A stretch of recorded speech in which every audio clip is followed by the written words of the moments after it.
58. Esse relógio está diferente daquele. Aqui está 58 ainda. Lá já vai dar 69.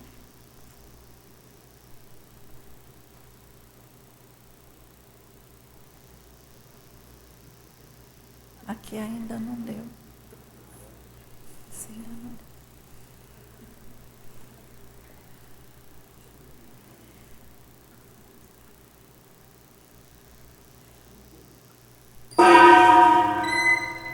Bom dia a todos.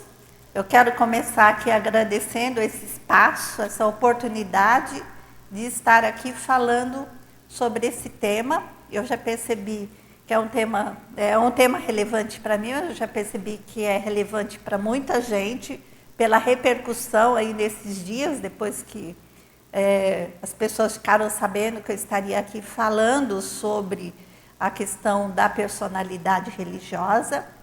Eu gostaria também de estar colocando o seguinte, poderia estar falando aqui de algum outro tema, eu não tenho muito tempo de pesquisa a respeito disso, mas eu já percebi o quanto isso é relevante para mim.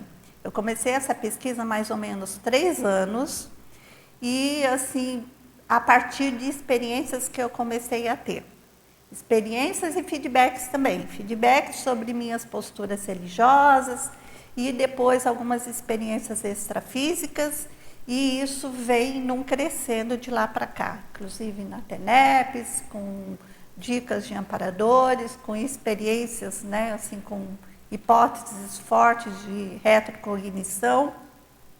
E aí eu, que nessa vida nunca tive um envolvimento direto com religião, que achava até que isso, né, ainda bem que religião, né, não passou por mim nessa vida, eu chegava, via muitas pessoas enroladas com esse contexto, achava que não, e comecei a ver que era muito importante. Então, eu vou trazer aqui para vocês as minhas abordagens que eu tenho feito dessa pesquisa, mais dentro de um contexto intraconsciencial e interassistencial, porque eu estou muito interessada em como assistir as consciências desse padrão, em como assistir principalmente a consciência desse padrão que tem aparecido muito e que aí, pelas experiências que eu tenho, eu vejo que faz parte, né, até da minha assistência na próxima intermissão. Então, por isso eu agradeço a todos aqui pela presença.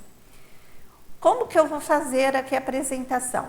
Então, inicialmente eu quero dar uma geral para vocês, fazer uma contextualização. Dentro desse escopo, então, vai essa contextualização, eu vou falar um pouquinho para vocês das variáveis de pesquisa, de técnicas interassistenciais. Na verdade, eu não vou estar trazendo técnicas aqui, mas aquilo que eu já percebi que é importante para técnicas de abordagem, né, assistencial, porque eu já passei por alguns vexames, eu vi que isso não funciona.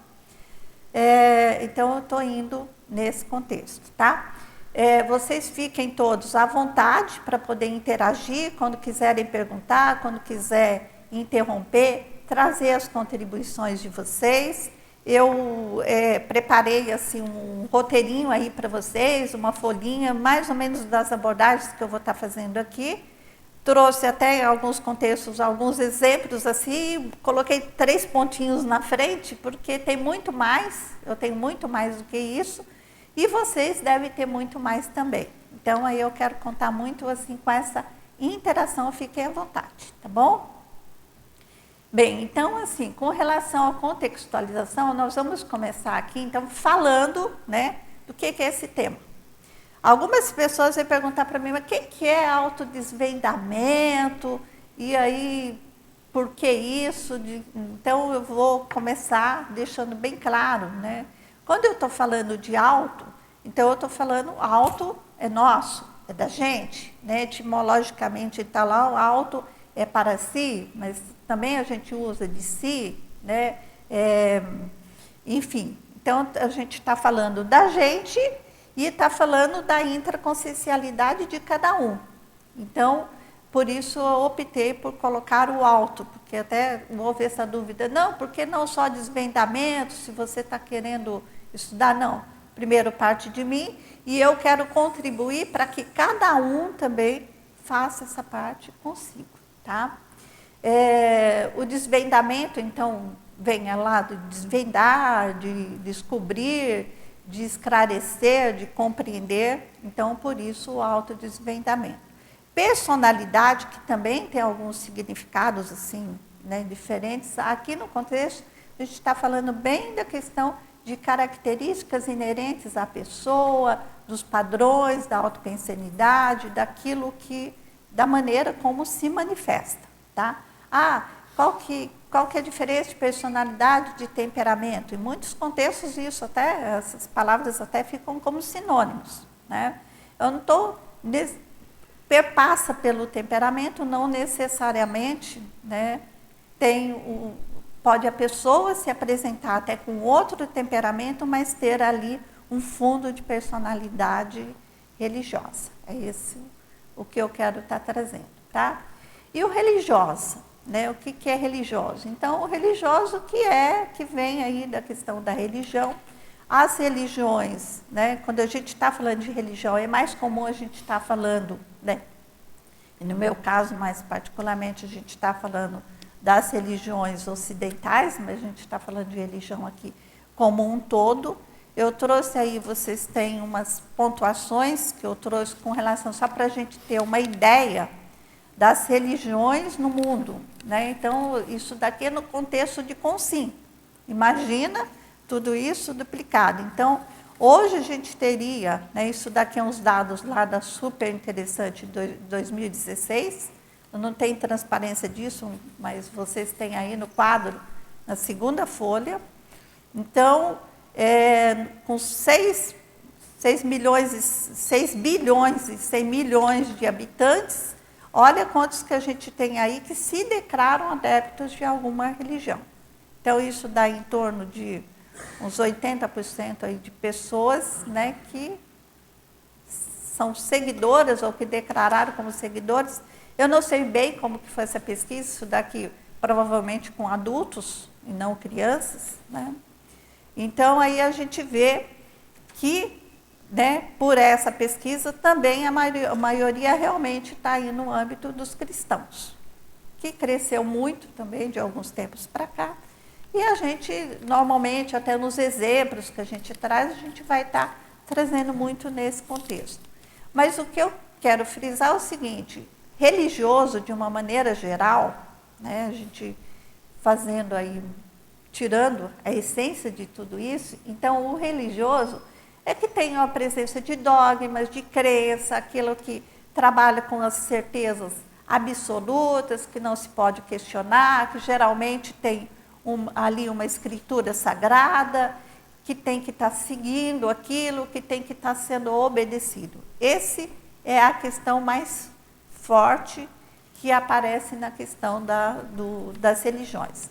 E aí, é nesse contexto, então, que eu vou trabalhar, que eu estou trabalhando essa pesquisa, né, com relação, então, à questão de como é esse padrão de consciências, de consciência, de consciência, e que as estatísticas mostram a maioria de adeptos, mas muitos dos não adeptos também carregam isso. A gente tem que considerar que a religião, ela está aí ao longo de toda essa história. Então, ela está na formação da nossa paragenética, da nossa pensenidade, de como é que estão todos, mesmo aqueles que atualmente não se declaram religiosos, não são religiosos, têm isso. E é evidente que nós também, essa parcela aqui, dentro da Conscienciologia, de intermissivistas e tal, temos um histórico nesse contexto.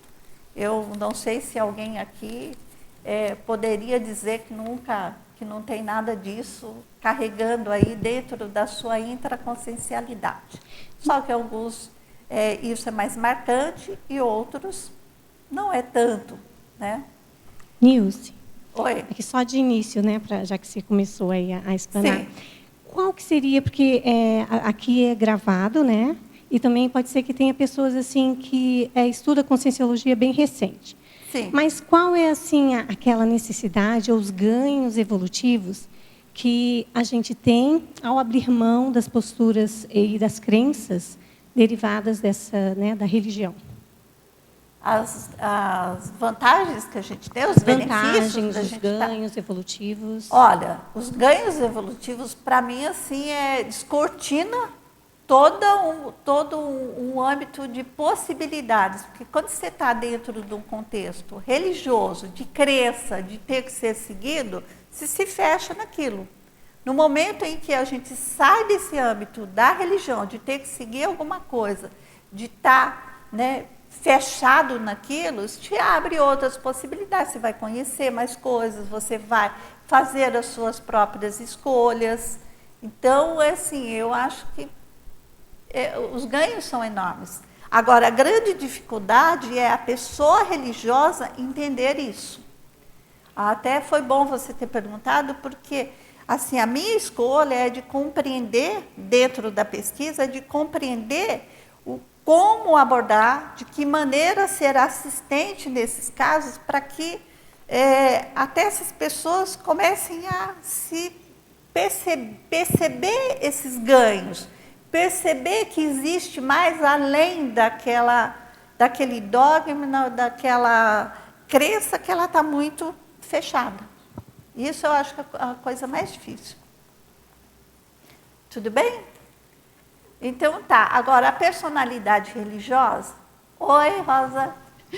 Parabéns pela apresentação, eu gostei Obrigada. muito do texto. Agora, tem uma questão assim que a gente tem discutido muito, pelo menos eu, né, no meu âmbito, assim, com relação a essa questão de, que você falou aqui, uma coisa muito interessante, que é para sinapses assentadas. Isso. Que é assim, ó, do mesmo jeito que a personalidade mais religiosa tem essa tendência de ser submissa, de fazer do conhecimento um mito, né, e uma verdade absoluta.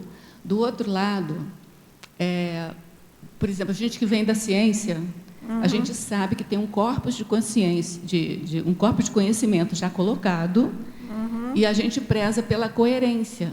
Então, eu já ouvi, assim, até falando de mim, que eu tenho esse padrão mais religioso de querer trazer à tona o que já foi escrito, porque a minha tendência ao invés de ficar inventando coisas e ir de encontro às coisas que já foram colocadas, estudar o que já foi colocado, e a partir daí, aí sim, você pode crescer, você pode acrescentar detalhes ou acrescentar novos verpões, mas fazendo coerência com o anterior. E, para muita gente, isso é fazer da Conscienciologia um dogma. Não sei se eu me fiz entender. Como é que você vê essa diferença, entendeu? Entre uma personalidade mais científica, que quer fazer a coerentização de todas as ideias, com essa mentalidade mais religiosa, que quer fazer do que já foi colocado um dogma, uma Bíblia. Tá, não sei se eu me fiz entender. O que eu entendi, e você me disse isso mesmo, o que eu entendi que você está falando é da questão de aproveitar aquilo que já tem. E a partir disso, fazer novas construções. É isso? Eu nem diria a palavra aproveitar. Tá. Eu diria assim, tem um corpus de conhecimento Sim. que é bem estruturado. Tá.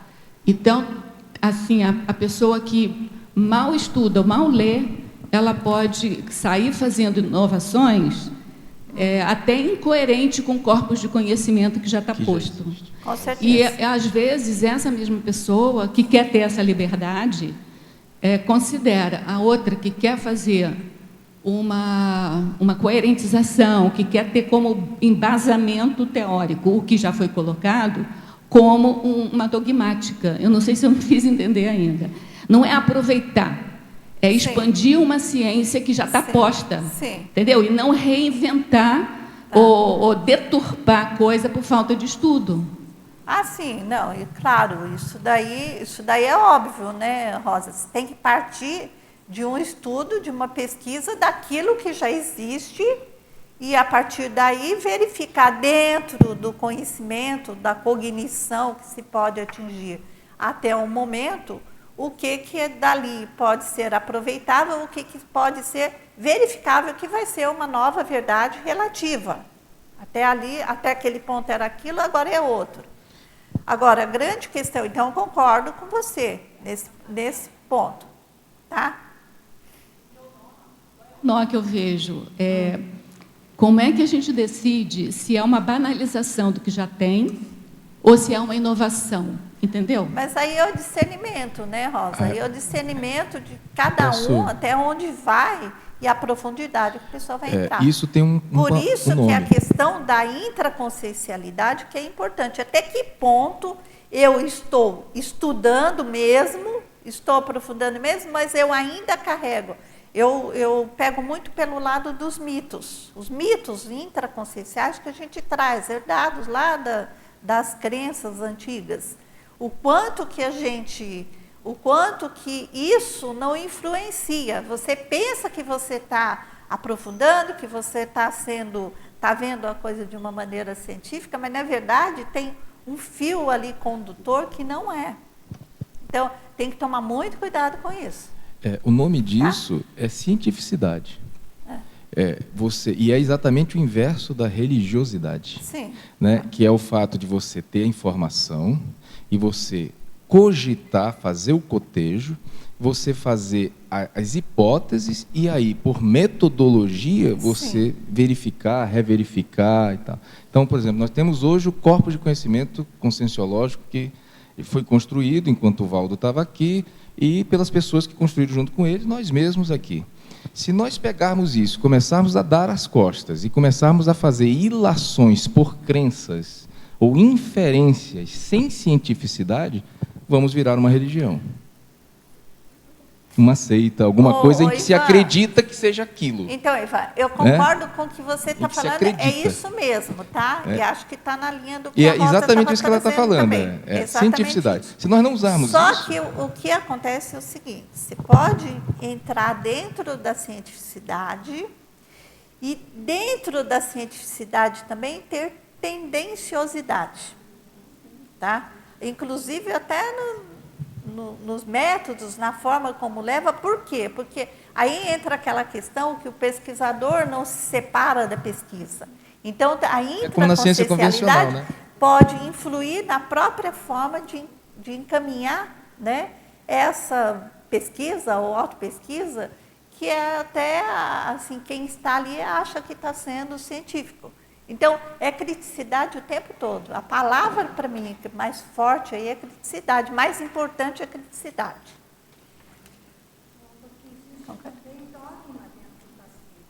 Sim. Então, não dá para dizer assim, só cientificidade, porque vai depender de cada desenvolvimento e cada consciência.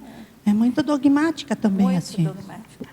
Então, aí a gente, assim, por isso que eu pego a personalidade. Então, né, na hora que eu vou estudar isso, eu classifico a explícita, que é aquela que é religiosa mesmo, ela defende a religião, ela muitas vezes é fanática, e está ali, está clara, né, que ela segue uma linha religiosa, ela tem um paradigma religioso. Agora, mais importante, né, para estudar, e a minha escolha para aprofundar nisso é da implícita. Então, ela não é... muitas vezes até aparece o oposto do religioso, ela se mostra assim, ela tem uma persona, né, uma máscara, e, na verdade, todos os padrões dela, a forma dela se manifestar é religiosa. Ela não se declara religiosa, ela muitas vezes nem se vê dentro de um contexto de religião. É o que acontecia comigo. Né? Embora depois se vê que tem uma série de evidências que são claras até para as pessoas que convivem com a gente, mas para a gente mesmo não, imagina, aquela ideia de que religioso é o que está dentro da religião. Então, essa questão é a mais importante. E aí a gente encontra nos diversos meios, inclusive em muitos cientistas, que acha, assim, ele só mudou, né? Mudou de lado. Aí vai ser dogmático dentro da ciência. Isso a gente encontra em várias áreas. E, voltando lá no que o Alan estava falando, até a questão, até muita gente dentro da Conscienciologia. Isso já foi dito outras vezes, né? A gente já ouviu, não sei se para dentro do público, conscienciologistas aqui, né, nossos, assim, isso não é novo, né? Mas muita gente ainda não se autoconscientizou disso. Então, é importante a gente começar a verificar. Na verdade, é o padrão que tem. E, gente, isso faz parte. Isso está dentro do nosso processo evolutivo. Nós chegamos nesse momento da evolução há quanto tempo? Tem chão aí. E o quanto que não perdurou esses movimentos religiosos, desde lá da antiguidade, e das crenças, e da explicação daquilo, né, de querer explicar aquilo que não se tinha explicação, e as fabulações, e as fantasias. Então, tudo isso vem construindo dentro da nossa paragenética, vai fixando, por isso as parasinapses, e também não é porque, de repente, a gente descobriu, ou foi resgatado, ou alguém fez uma assistência e deu assim, uma brechazinha de lucidez para fazermos uma escolha diferente, que a gente vai mudar assim de uma hora para outra. Então, existem esses traços e o importante é a autoconscientização a respeito disso. Tá? Falando um pouco, né? Alguém quer falar? Eu queria só convalidar a sua premissa da dificuldade do grupo, né? Enquanto a gente faz parte de grupos mesmo muito antigos, que éramos, obviamente, religiosos, já fomos de tudo, né? Na verdade, a gente não foi uma coisa só. Mas o que eu vejo de grande desafio para a gente, Nils, é ter cientificidade dentro de um paradigma que fala em autoexperimentação e multidimensionalidade. Porque você não tem como comprovar para o outro. No entanto, você está convicto de que aquilo é uma realidade. E aqui tem níveis e níveis, né, de variados, tanto evolutivos quanto de desenvolvimento parapsíquico.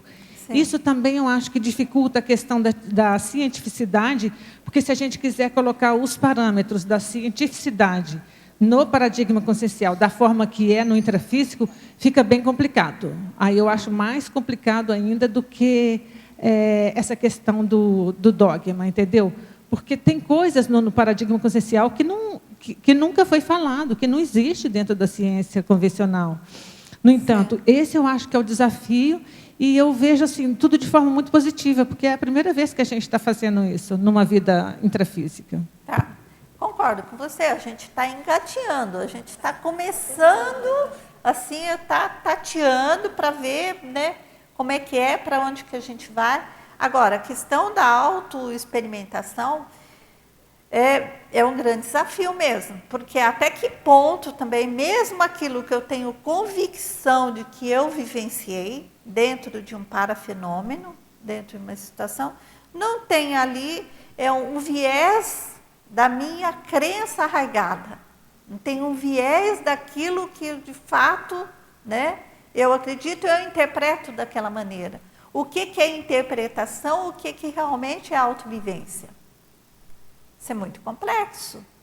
E por aí, e aí assim, a gente tem que ter, por isso que eu falo que a palavra-chave é criticidade, é o tempo todo. Né? O que realmente eu experimentei que é aquilo mesmo, ou o que mesmo não é porque eu quero fantasiar? O que pode não ser? Esse é um grande dilema. Agora, também a gente vai ficar parado aí. Vou com o que eu tenho hoje, com o máximo de criticidade, e procurando aumentar isso.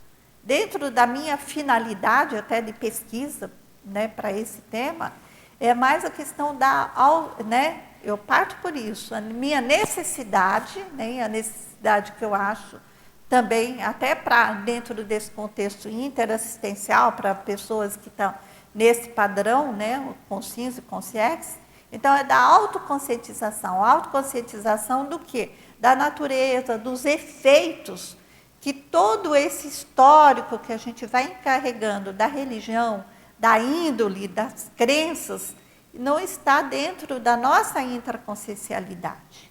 O quanto que isso tem e o que eu posso estar fazendo com isso, né? Daí para frente.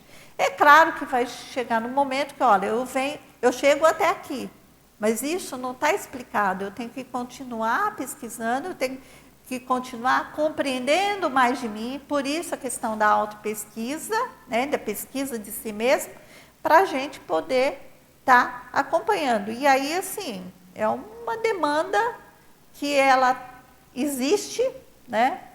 Ela está reprimida, para mim, assim, até está muito reprimida essa demanda, e aí a gente tem que estar sempre buscando mais. Tá? Então, essa questão da personalidade religiosa, da personalidade dogmática, das tendências, é um estudo para sempre. Tá bom?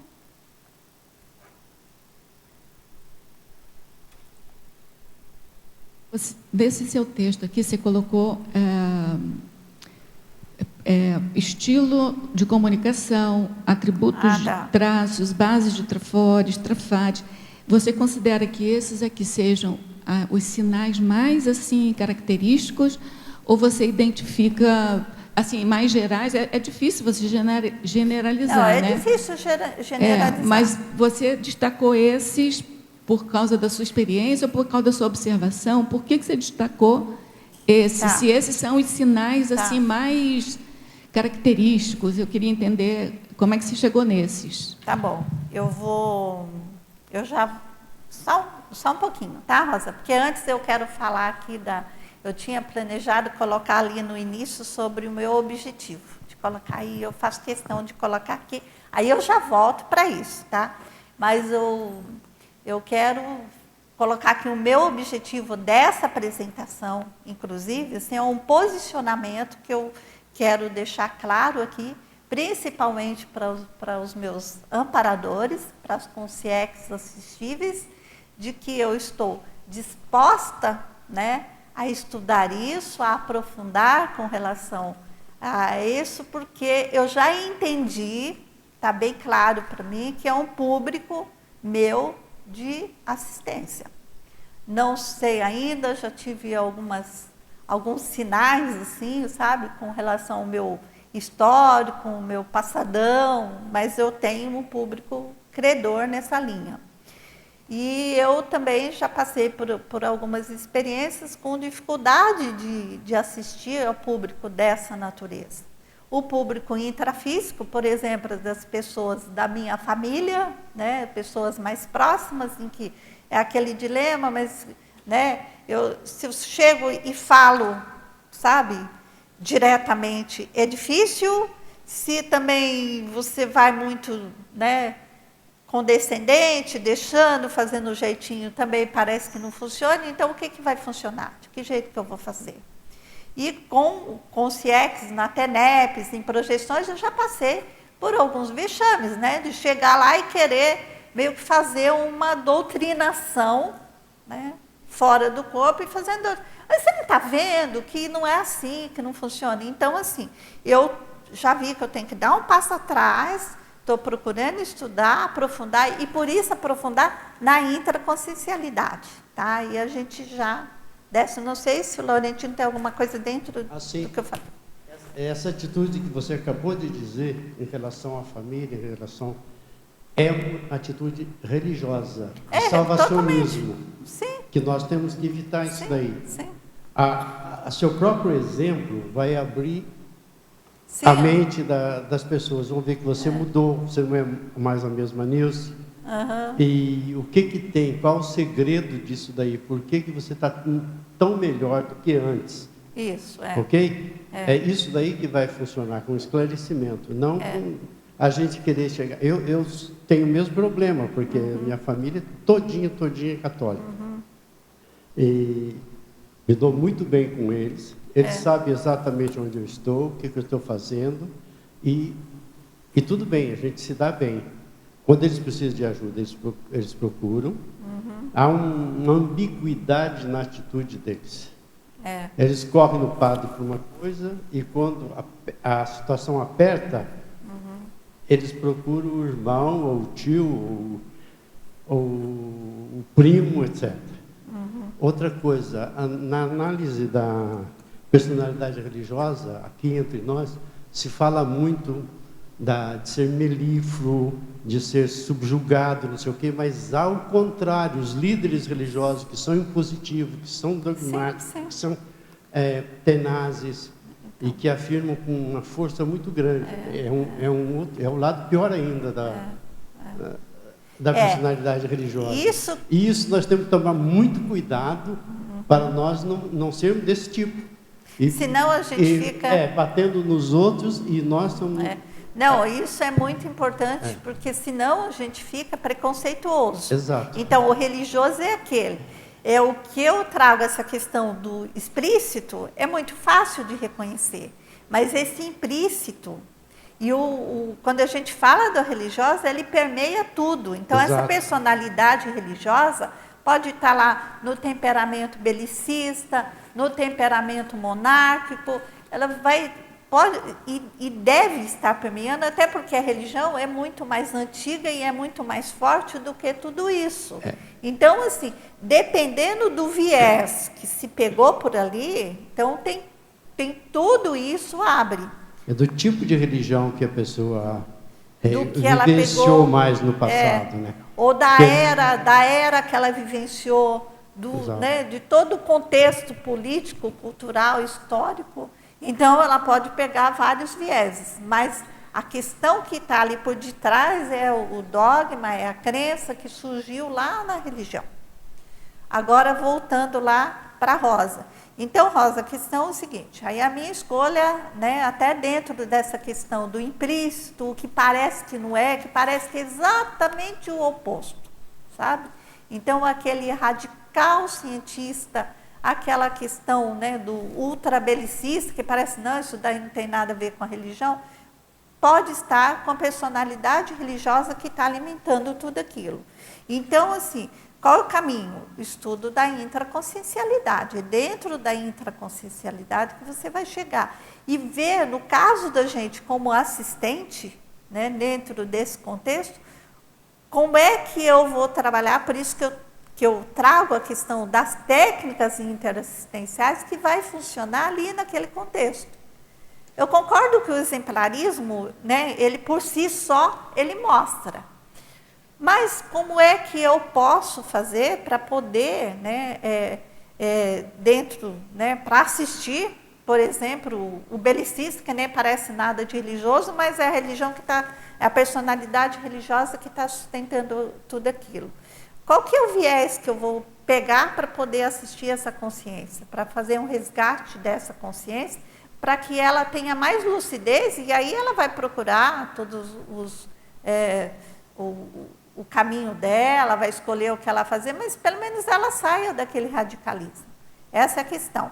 E aí, dentro desse estudo da intraconsciencialidade, então eu peguei várias coisas. Então, primeiro, é assim, o perfil, que aí é onde a gente começa a ver nos diversos perfis, e aquilo que está implícito. Então, dentro desse perfil, o que pode ter ali, no fundo dele, que é religioso. A gente tem lá no perfil das Concels, por exemplo, no Homo Reurbanizatus. Tem alguns perfis ali que eles são claramente religiosos. Tem lá a Concel religiosa, tem a Concel beata. Esses daí é inquestionável, bem explícito. Mas quantas daquelas Concels eu fui passando lá pelas 100 Concels e verificando qual dessas daqui que não tem personalidade religiosa?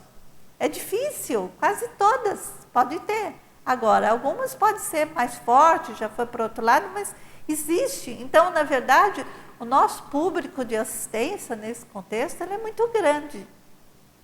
Agora, os itens que eu trouxe aqui, quando eu falo, então aí por aí vai, do perfil, aí os mitos, que eu acho que a coisa mais importante, que está sustentando tudo isso, então, isso é muito antigo, é arcaico, está dentro da nossa, do nosso arcabouço, das nossas parasinapses mesmo, isso vai ficando, e aí a gente vai chegar na intraconsciencialidade, nos atributos. O atributo muito importante, o que construiu, o que a gente tem. Na base dos trafores, porque eu também não quero dispensar os trafores, pegar e jogar fora e falar que tudo é ruim da personalidade religiosa.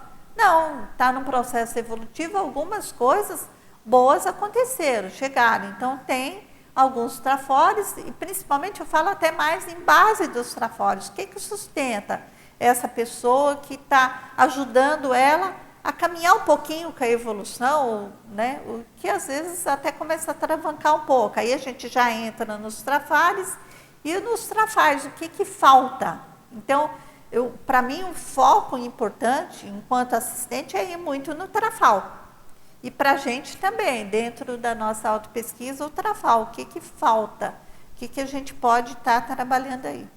E daí vai, né? Agora, isso desmembra para valores, para padrão de autodefesas, tem uma série de coisas. Os itens especificamente que eu trouxe aqui não quer dizer que são os que eu considero mais importantes. O mais importante vai depender do contexto de cada um. O que eu trouxe são apenas exemplos. O que eu coloquei como exemplo foi até meio aleatório, né? Eu já fui fazendo listas e listas de várias coisas aqui, de tudo isso, na verdade, que eu trago. Mas a minha ideia não era encher aqui, chegar e dar uma aula e passar tudo assim para vocês, daquilo que eu descobri, até porque isso é inesgotável e vai depender da experiência de vocês. Então, o que eu trouxe aqui é mesmo sobre, é como uma provocação para a discussão, para a gente trazer, para a gente debater. Você vê que em todos os itens que eu coloquei os 3 pontinhos na frente. Então, e daí? O que mais? Né? O que mais que vocês veem? Essa é a ideia. Você fala aqui sobre para a abordagem, né? Que eu achei interessante esse ponto. Sim. Na sua experiência, hoje a gente vê você fazendo uma pesquisa dessa, assim, a gente até está comentando com você, a gente olha como consciência e vê que interessante pode ser uma pessoa, assim como todos nós, que viveu todos esses contextos de religiosidade e hoje você falando de forma crítica sobre isso. Sim. Dentro disso, o que foi nessa experiência sua de agora, desses 3 anos, que te propiciou você fazer esse gancho e pegar isso como uma coisa importante que você está levando, né? Que fez o link com isso? Foi a ambientação propícia? Que ambientação foi que para você foi propícia para isso, para fazer essa flexibilização pensênica, né? Qual é a tua experiência nisso? O que você diria assim para a pessoa que está querendo descobrir sobre isso? Por onde ela poderia começar a fazer esse gancho? A pegar esse viés. Isso. Olha, eu, assim, acho que é tudo um crescendo de autopesquisa. Eu comecei, assim, a me dedicar, a querer me conhecer mais, a me aprofundar na autopesquisa, e faz uma coisa aqui, faz outra ali, e assim, isso daí veio no viés. Acho que se eu não tivesse tido esse primeiro movimento,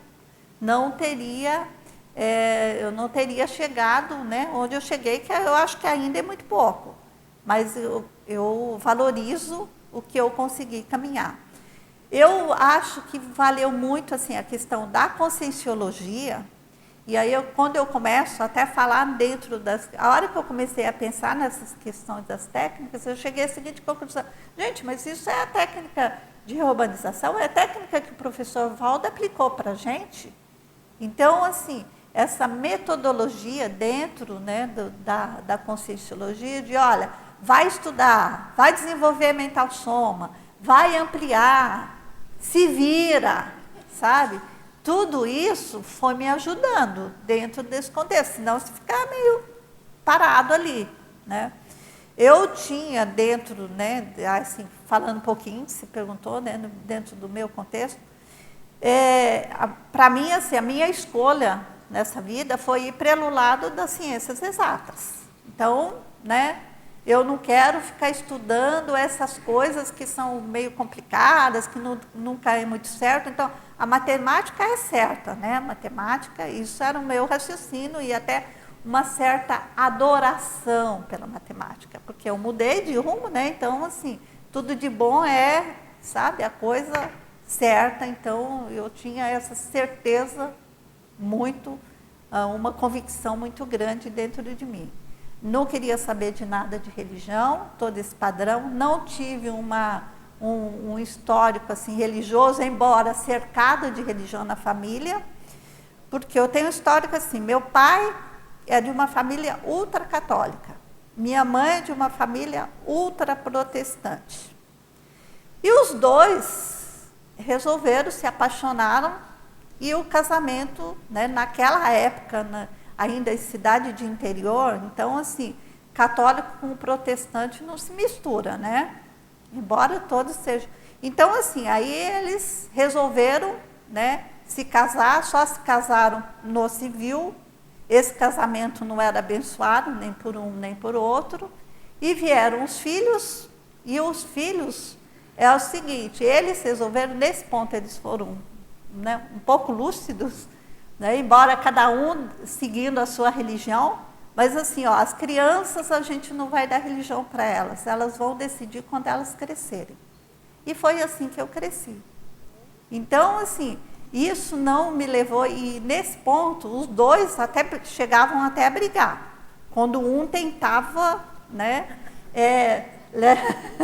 a mãe tentava levar para a escola dominical lá da igreja, não podia. Aí o pai queria levar para o catecismo lá na igreja católica, ou a avó, né, paterna tentava fazer, não podia.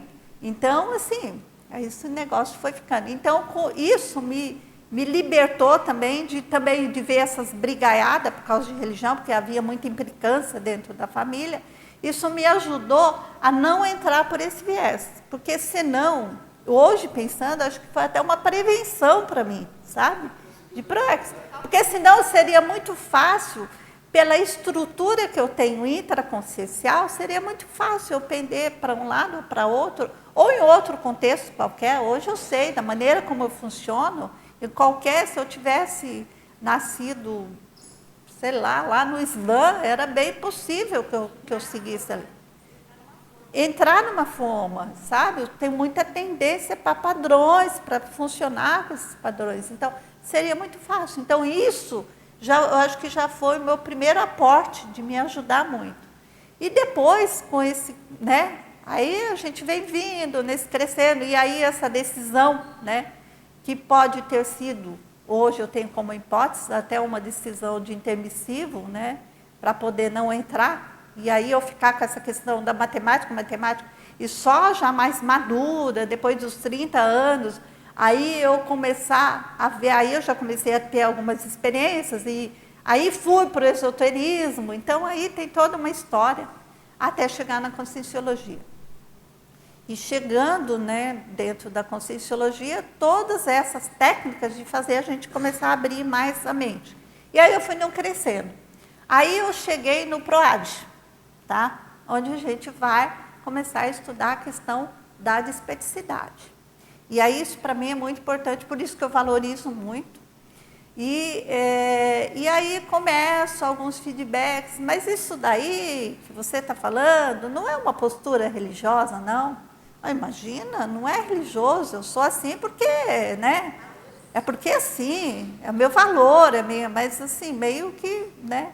E alguns feedbacks, e aí eu comecei a questionar sobre isso. Aí no meio disso, entre os módulos ali, eu tive uma experiência, né? Que foi assim, do final de TENEPS, em que eu ia para um local lá, enfim. Aí eu comecei a pesquisar aquilo, e aquilo me levou assim, pô, mas isso daí está com uma cara de uma retrocognição. Eu fiz um trabalho na Consecutivos, então tudo indica mesmo que era uma, né, talvez uma vida crítica, eu não sei, eu não falo isso declaradamente, porque eu também ainda tenho isso como hipótese, eu não tenho isso muito com uma certeza, mas assim, de uma vida dentro muito do contexto de santidade, de santa, de, sabe? Por isso aí, eu falei, gente, esse negócio é muito mais sério do que eu pensava. Então, vou começar a verificar isso. Aí a gente começa a fazer uma série de correlações e vai vendo que tem nexo, que tem lógica. Não necessariamente que eu tenha sido uma personalidade específica, mas que tem relações com isso. E aí eu já tinha, porque aí a gente começa a ver coisas do passado que não valorizava. Eu já tinha muito esse padrão às vezes, de projeções, que eu me via no meio de religiosos ali, mas eu não dava muita importância. Por que eu estou num negócio aqui que parece um convento? O que é isso? Ah, mas tudo bem, vai. E elas não eram críticas assim, que me marcassem muito. Ah, faz parte, faz parte. Eu fui deixando desse jeito. Mas aí eu comecei a verificar, a aparecer mais na minha TENEPS, a partir desse momento. E eu tenho algumas coisas. Eu tive uma projeção, por exemplo. Gente, vocês querem perguntar alguma coisa? Senão eu fico contando história. Fala.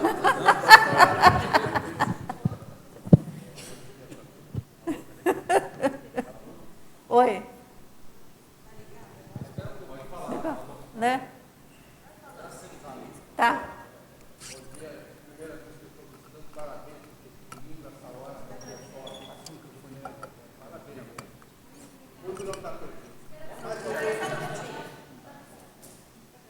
Aqui tem. Aqui dá outro vermelho. Então. Alô, alô. Então vou repetir. Bom dia para todos. É a primeira vez que nós estamos aqui com a minha amiga Luzia.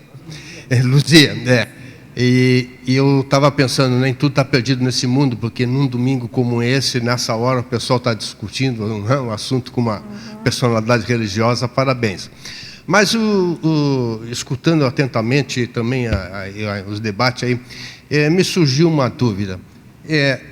O ser humano, ele nasce ou se forma, devido a fatores ambientais ou culturais, a personalidade religiosa? Essa é a pergunta. Sim. A personalidade religiosa, ela vai sendo formada ao longo das nossas autovivências, das nossas experiências. Então, você vem num contexto dentro do paradigma consciencial, então a gente admite várias vidas, várias experiências. Então, você começa, eu não estou entrando lá no contexto como é que a consciência começou e tal, mas assim, nós nascemos, aí você tem todo um contexto histórico, cultural, dentro daquele momento de vida, em que vinha o quê? Vamos pegar bem lá atrás. Muitos os mitos e tal, aquilo vai sendo introjetado. E aí a consciência continua sua caminhada evolutiva, ela dessoma, perde o corpo que tem, passa por um período, depois ela ressoma, ela vem com num outro contexto, num outro momento da história, mas que também tem a religião. Então, isso vai se formando dentro dela, dentro da intraconsciencialidade, dentro do íntimo dela. E isso vai formando a personalidade. É com isso que a gente trabalha, tá?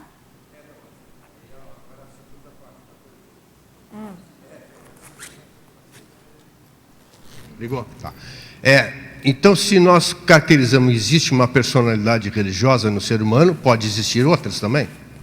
Sim, podem existir outras também, claro. Mas a gente, assim, o viés que a gente está pegando aqui é da religiosa. Agora, eu considero a religiosa bem forte e assim, ela permeando, na verdade, todo mundo. Por quê? Por causa da importância que a religião teve nesse processo histórico todo.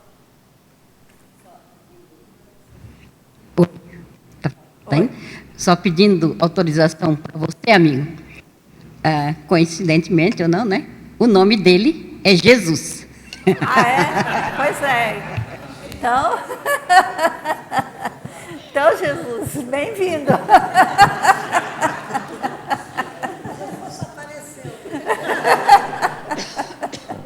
Está entre nós.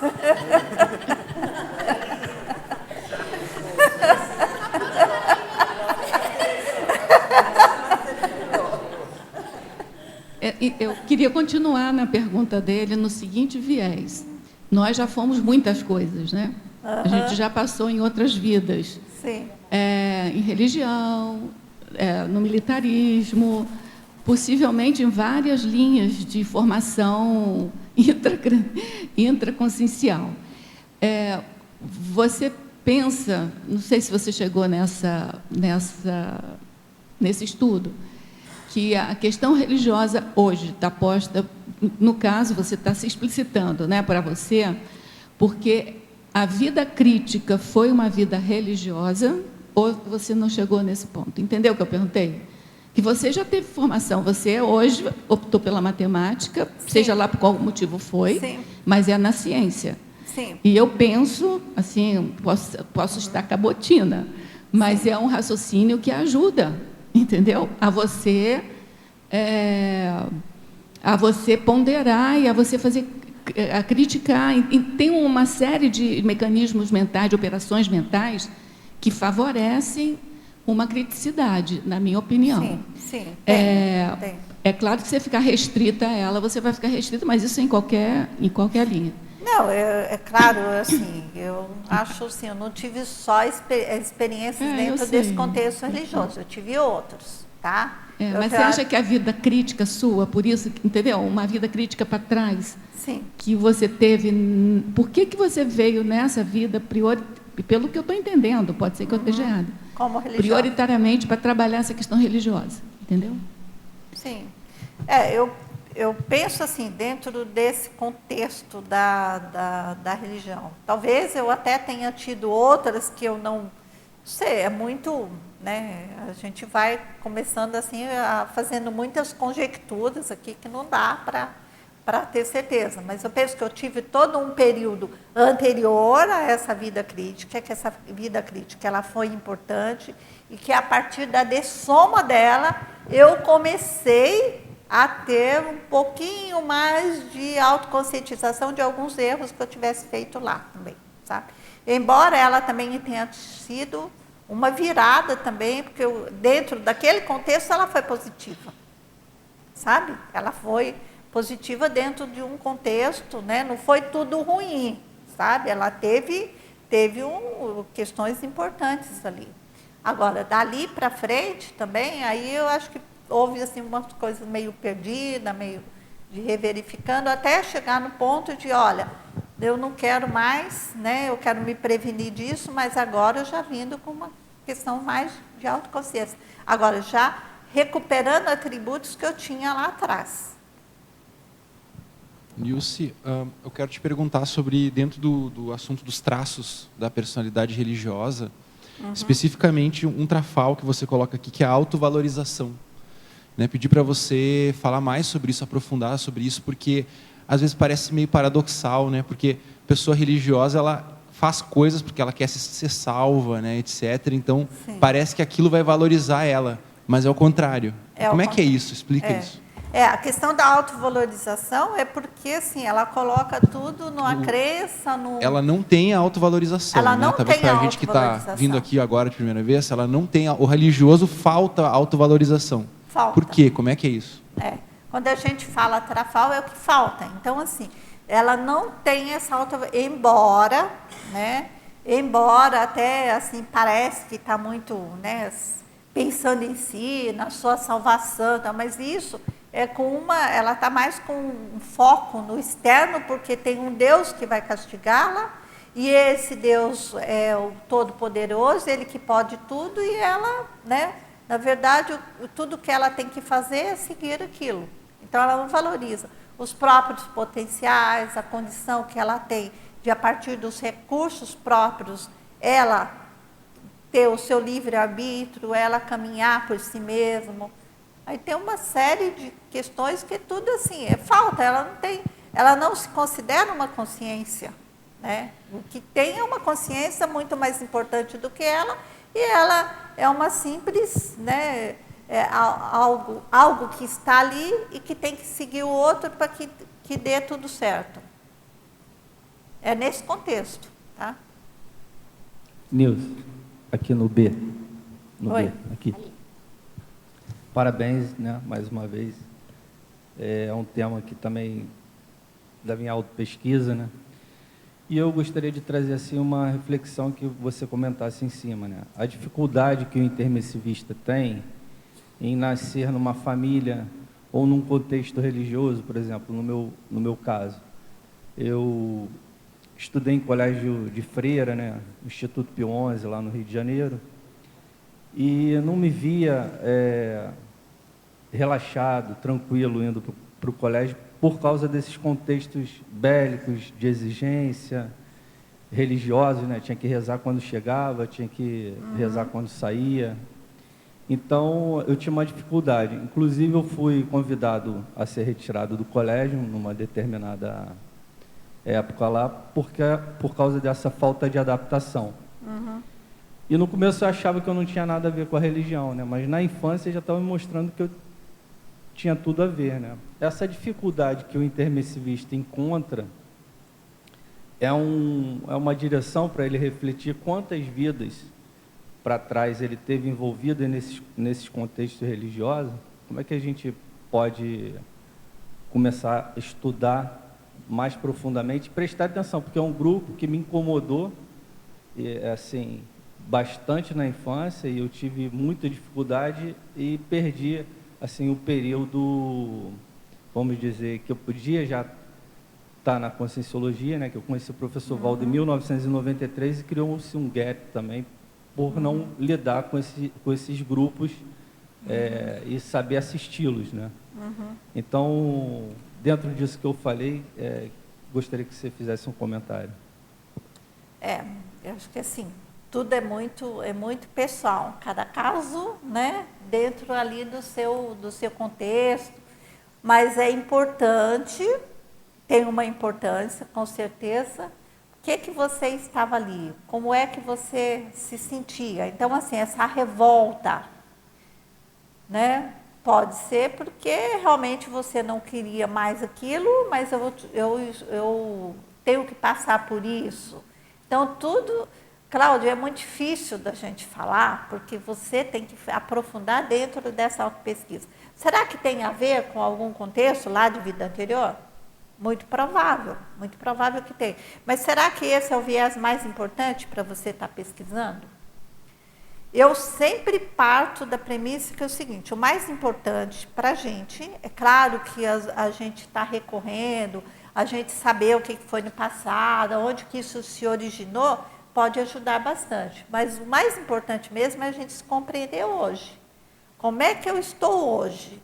O que eu tenho hoje de traços que vai me ajudar a me melhorar a partir disso? O que eu tenho de traços que está atravancando mais e que aí eu tenho que estar trabalhando? E principalmente assim, o que me falta? O que eu posso estar fazendo, onde que eu posso estar investindo mais para me melhorar a partir disso? Então, assim, o que eu faria diante de um contexto desse? Olha, não sei se ainda te irrita muito, assim, ficar dentro do contexto religioso, ter que seguir isso. Isso me irrita muito, tá? Uma coisa é você não concordar, você não... Olha, eu sei que isso não é o melhor, isso não é bom para mim, eu não faria isso, eu nem recomendaria isso, mas chegou a irritar, então tem alguma coisa que está pegando na sua intraconsciencialidade, tem traços seus que está pegando ali. Por que está pegando isso? E aí você vai aprofundando, você vai se entendendo melhor e você vai chegar num ponto que você vai ver que, muito provavelmente, tem um rapport com aquilo. Ou você tem aquilo também e está querendo negar, ou o que será que é? Não, hoje não me incomoda por todo o investimento em conhecimento, em reciclagem intraconsciencial, né, a Ressex também. Mas demorou muito tempo para que eu me colocasse aberto para as ideias e fizesse as reciclagens, voluntariasse, começasse a dar aula e participasse de um voluntariado mais intensamente. Mas foi muito difícil ao ponto de eu não chegar num primeiro momento, onde supostamente eu pude ter organizado isso no curso intermissivo. Mas eu acho que o que atrapalhou mesmo foi não ter essa clareza. Eu acho que eu fiquei muito obnubilado na infância, porque era um grupo muito ostensivo.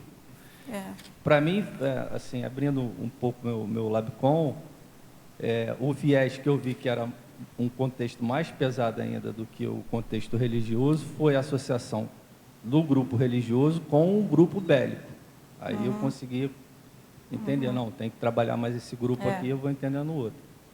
Mas o intermissivista, se ele não prestar atenção no contexto dele, né, naquele momento ali, que é religioso ou que é conflitivo ali, e não passar para fazer reflexões, eu acho que ele perde um tempo ou perde a oportunidade de ficar na reclamação, ou na briga, ou naquele embate ali. É verdade. Muitos acabam ficando só nisso mesmo. Agora, cada um tem um ritmo, né?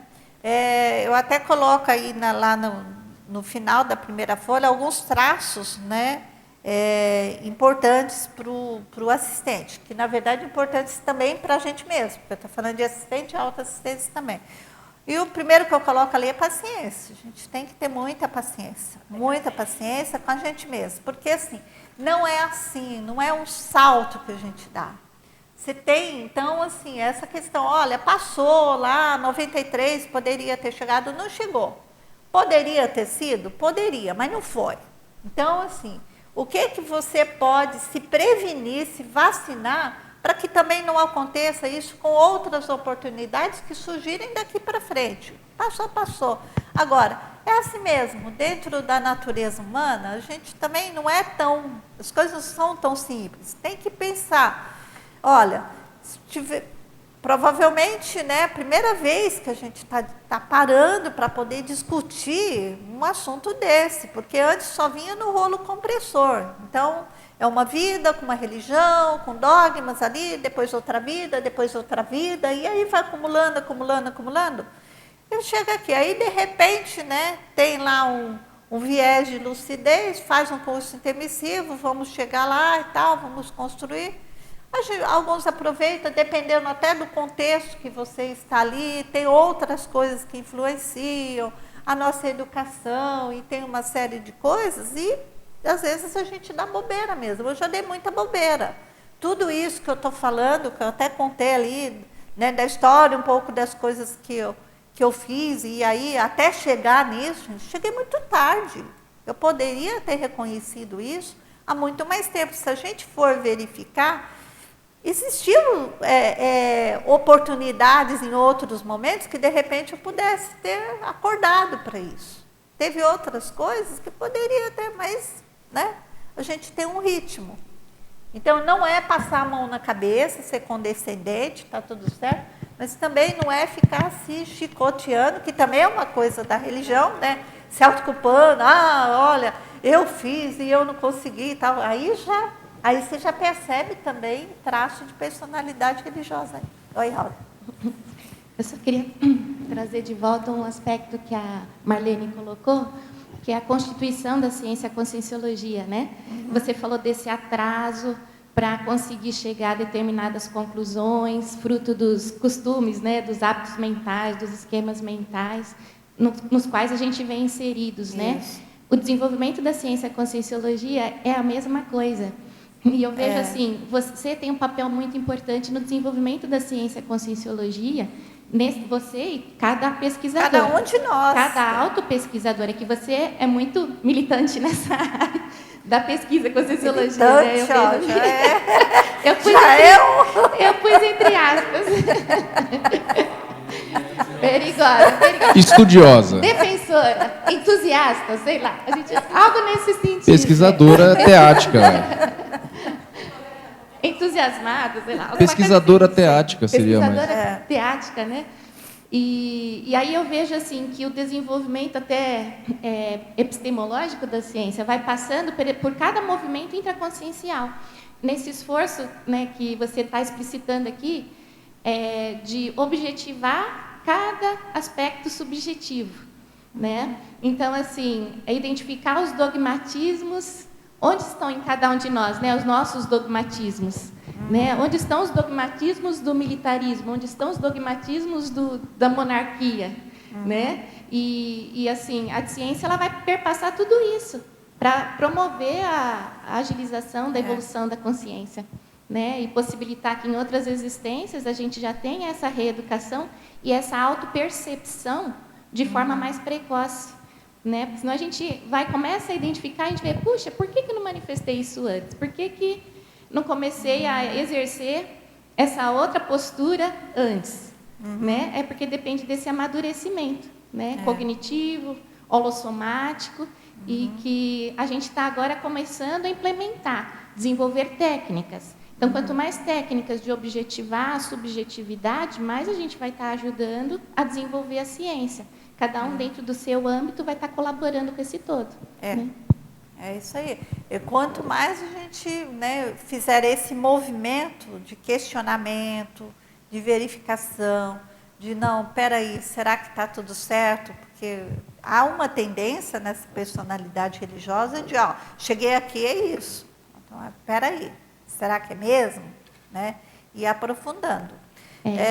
Ontem a Helena, que é nossa colega, ela defendeu um verbete que é muito interessante nesse dia. Instigação cognitiva. Então, assim, esse é o caminho. E tem que ser cognitiva, afetiva, porque a gente vai como um todo na vida. Você colocou a questão da vivência, né? A vivência para você desativar os esquemas. Isso, você tem que se confrontar com aquele contexto holopensênico e aí traduzir aquilo para si mesmo, né? Tentar refutar, reeducar. Né? Se verificar, ver para onde que... Porque, assim, é uma questão... Você até falou assim, cognitiva, afetiva. Cognitiva, para mim, ela inclui afetiva, ela inclui tudo. Porque é dentro do contexto do da autocognição como um todo, holossomático. Também a gente vai... Muitas vezes se confunde também a questão da ciência, a racionalidade, só com a questão, né, do mental, não é? Do mental no sentido do intelectual, das ideias, mas é um todo. Tem que desenvolver holossomaticamente. Tem tudo isso. Autocognição evolutiva, né? Autocognição evolutiva que entra a holossomaticidade. Mas eu queria te fazer uma pergunta, voltando a uma questão anterior. Você já viu, assim, eu já li alguma coisa a respeito de a religião ser um instinto de sobrevivência, sabe? Tipo, instinto de sobrevivência do mais apto. Isso em ciência, em livro comum, assim, não foi na Conscienciologia. Na Conscienciologia a gente vê que é uma questão do subcérebro abdominal. Sim. Então, é convergente um pouco, mas eu queria saber se você já estudou a origem, assim, por que assim, a consciência, o princípio consciencial, no início, já começa a se identificar com a religião, se é mesmo, por instinto de sobrevivência, que o livro do Marcelo, por exemplo, ele diz que íncito à religião tem o belicismo, né? A religião incitamente é bélica. Então, tem várias vertentes aí, eu acho que tudo converge, mas eu queria saber se você já viu alguma coisa. Olha, eu já né, dentro desse estudo, já comecei a estudar um pouco da questão, né, da formação, né, dos homens primitivos. Então, o que eu já refleti a respeito disso é o seguinte: a gente vinha de um contexto também, de repente, sabe, no processo evolutivo, então nós começamos a desenvolver um aparelho cognitivo. Então, eu já tenho mais condição de compreender, de saber onde eu estou, de ter explicação para as coisas. A gente já vem com um aparelho, né, dentro do homem mais primitivo para isso. E aí, o que eu vou fazer com isso? Você não tem explicação para tudo. Então, dentro da necessidade de busca de explicação para aquilo que não se tem ainda, aí foi se construindo os mitos. Aí vai colocando esses mitos. A religião vem uma consequência de mitos. Não sei se o Laurentino, que é mais estudioso disso, tem. Então, assim, é uma coisa que vem junto. Então, é para quê? É para suprir uma carência, para explicar algo. Agora, dentro dessa suprência para explicar algo, aí começa. Só que cada um tem um movimento de acordo com aquilo que vai se desenvolvendo, aquilo que vai fazendo, cada um vai pegando, vai se desenvolvendo, e aí vem o nível evolutivo de cada um. E vai indo.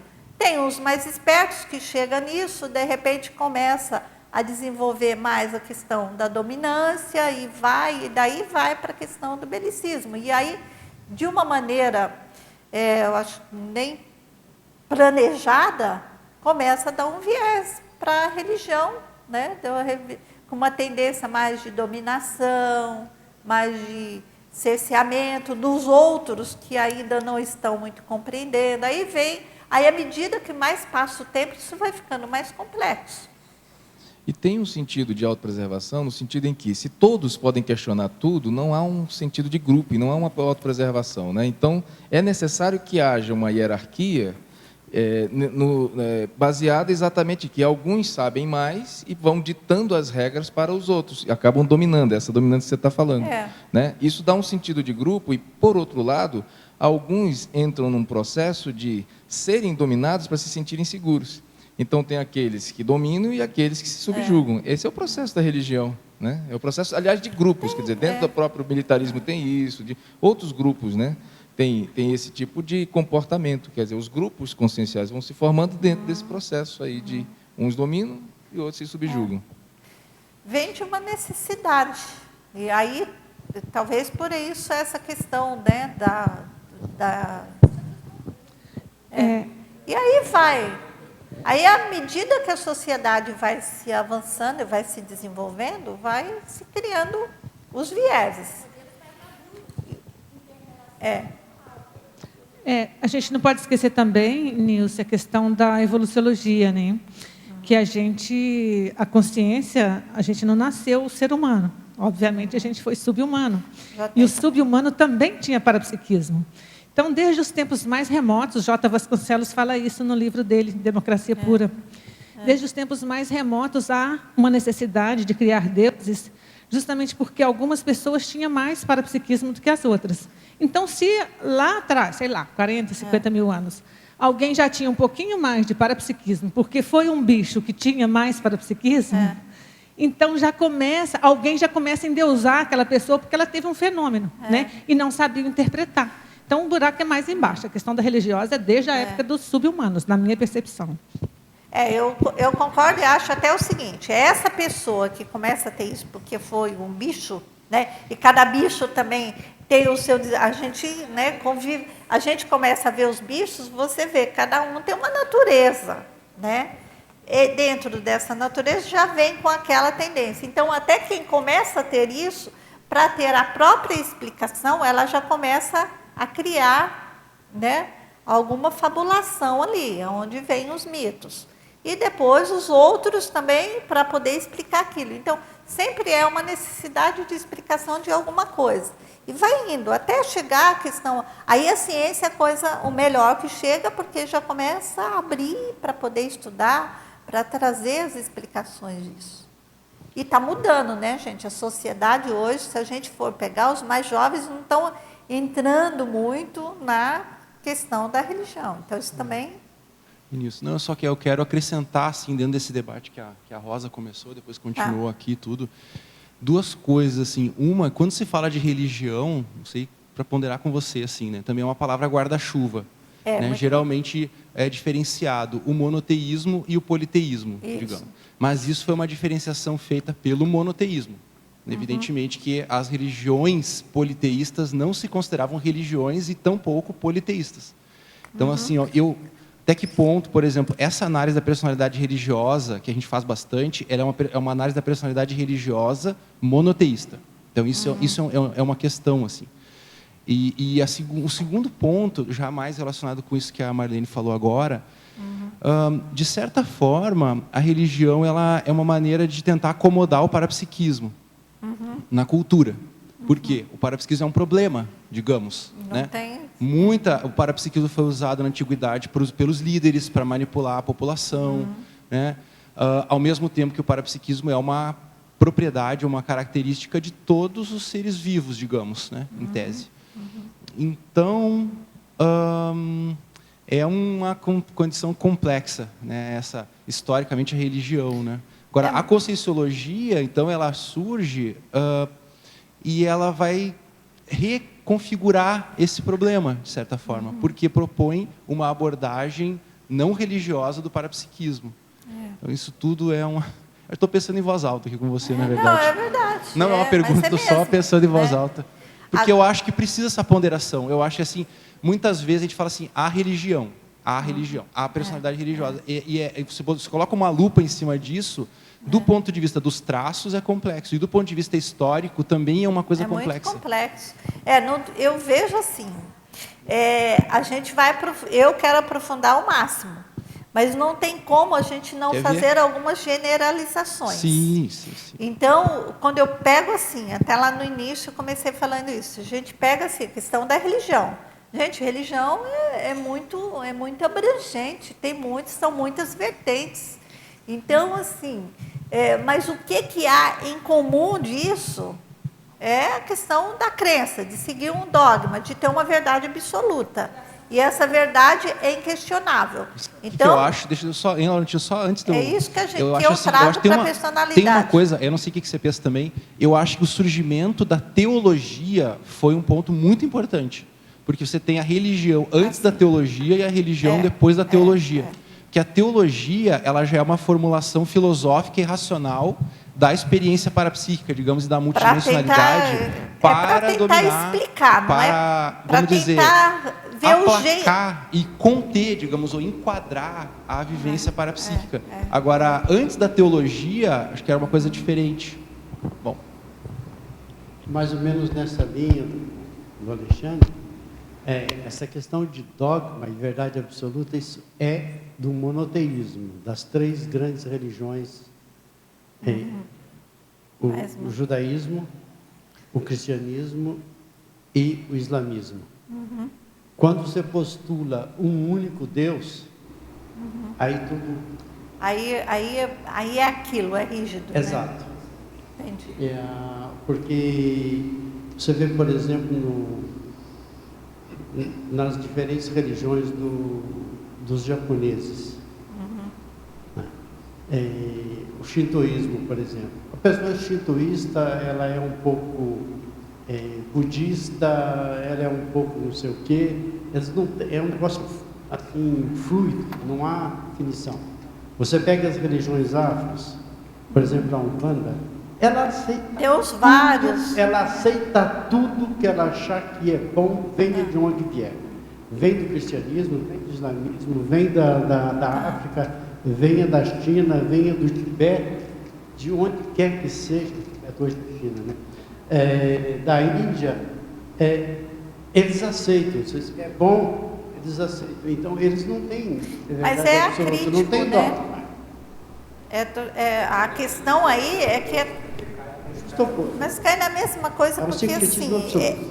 É acrítico, é aquilo e pronto, explicou, tá, e vai levando. Eu acho que a questão é a não criticidade, é o aceitar, é o seguir.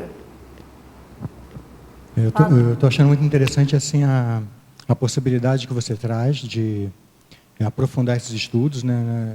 Já foram iniciados outros estudos aqui, tem um curso, né, sobre personalidade religiosa.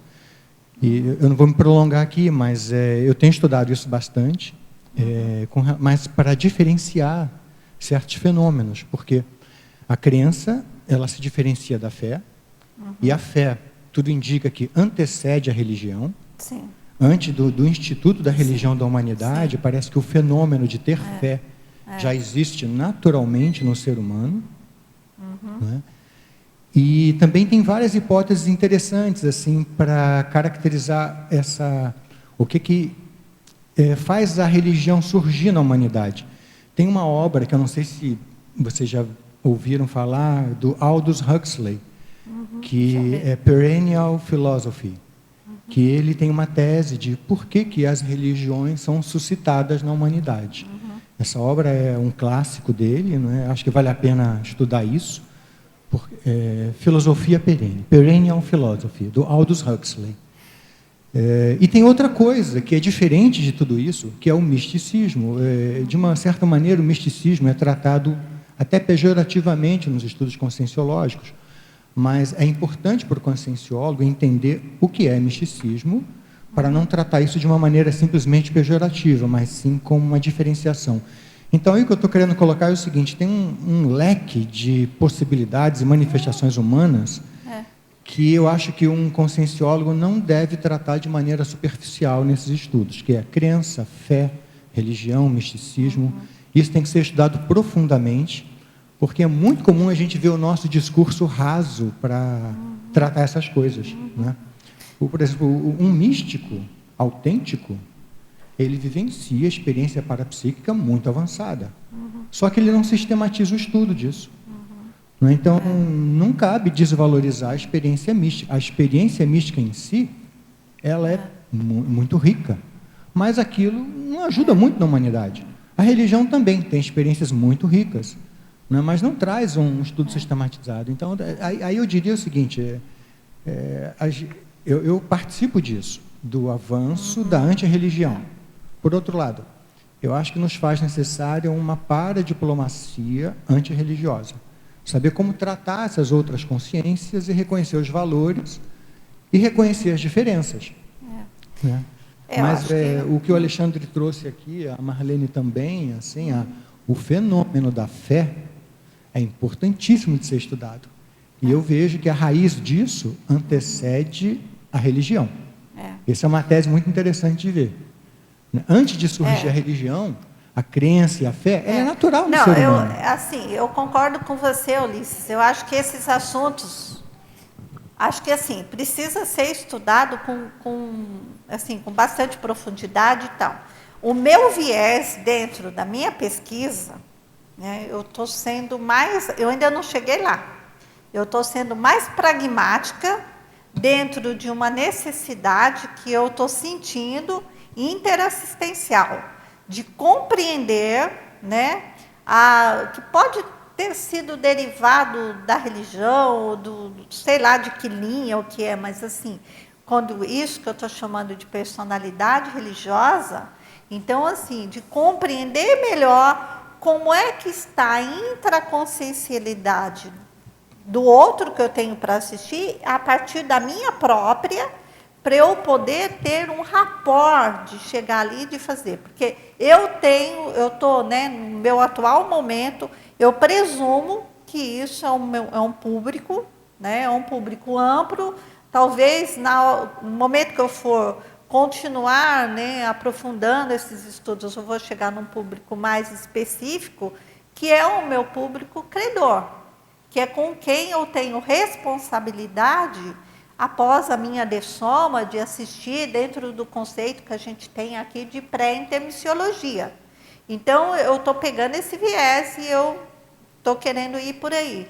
Eu quero perpassar por essas questões do histórico e de verificar. Acho que a gente tem que fazer uma abordagem disso para você ter uma continuidade, mas eu não quero ficar muito apegada a ficar explicando a origem, o porquê, tal, porque senão eu vou acabar perdendo o time disso. Não sei se isso também é uma coisa tão boa, ou se isso também já começa a pegar do meu temperamento, a pegar a questão da minha pressa, né, talvez, e de repente quando vê eu estou entrando pelo mesmo viés. Então é sempre bom vir esses secadinhos de fora para a gente também parar um pouquinho e refletir mais.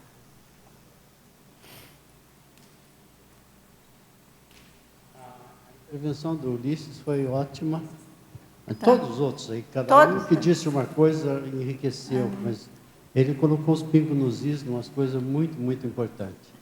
E a gente que estuda a questão, eu, por exemplo, eu posso me dar como cobaia aqui, né? Sim. Devido ao meu passado remoto e recente dentro da religião. Quando eu estava na filosofia, quer dizer, ainda faltavam 6, 7 anos para ser ordenado padre, eu já dizia, religião é uma porcaria, o que conta para mim é a fé. Agora, a fé para mim significava as certezas íntimas que eu tinha. Certo. Provavelmente lembrança do intermissivo, etc. Por exemplo, a questão da imortalidade, que na época a gente dizia a imortalidade da alma, o que corresponde justamente a Seriex, a eternidade da consciência, né? Consciência não morre. Isso, para mim, era pacífico. Agora, eu vou contar um fato da minha vida, é o fato mais antigo de que eu me lembro. E diz as pessoas que o primeiro beijo ninguém esquece, mas a primeira surra também não.